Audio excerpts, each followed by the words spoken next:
This is Bennu, one of Earth's closest planetary neighbors. An asteroid roughly the height of a skyscraper. A remnant from the dawn of the solar system made of carbon-rich rocks and boulders. And since late 2018, the place that NASA's OSIRIS-REx mission has called home. When OSIRIS-REx arrived, it began wrapping Bennu in a complex web of observations, starting with a preliminary survey of its size, shape, mass, and spin. On New Year's Eve, OSIRIS-REx was captured into orbit by Bennu's minuscule gravity, making it the smallest world ever to be orbited by a spacecraft. In early 2019, it broke orbit to conduct a detailed survey.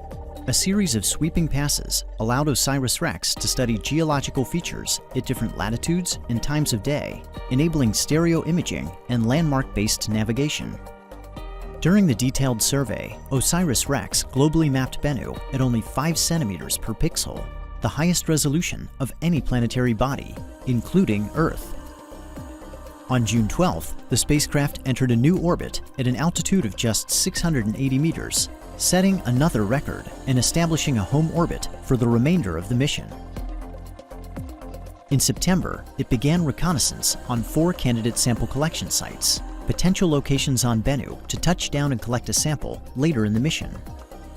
OSIRIS-REx concluded its first year at Bennu back in orbit, circling the asteroid's terminator, or boundary between day and night. Here, outside forces acting on the spacecraft are balanced, allowing it to orbit within the same plane over time. Reconnaissance resumed in early 2020 with close flyovers of the primary sample collection site Nightingale and the backup site Osprey. In mid-April, OSIRIS-REx performed the first of 2 rehearsals prior to sample collection. It navigated to a predetermined checkpoint about 125 meters above Bennu, then descended to within 65 meters before backing away. After the checkpoint rehearsal, OSIRIS-REx flew one final reconnaissance sortie over Site Osprey. Then it made a series of high-altitude maneuvers while rebooting its onboard processor and preparing for its second rehearsal of the sample collection event. On August 11th, OSIRIS-REx departed its home orbit and made a 4-hour traverse to Bennu's northern hemisphere, retracing its earlier path.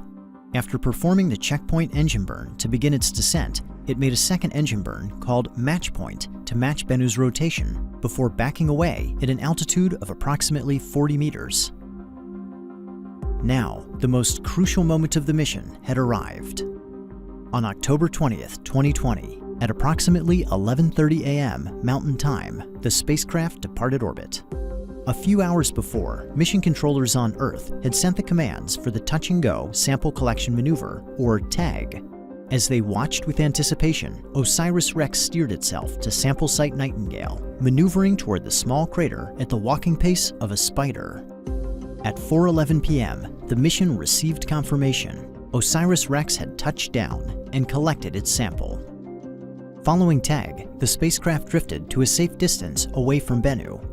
By the end of October, mission controllers determined that it had exceeded its goal of collecting 60 grams of asteroid material. They directed it to stow the sample in preparation for return to Earth. Before departing Bennu, OSIRIS-REx was given one final task. On April 7th, it flew over Site Nightingale to observe how the sample collection event had changed the surface.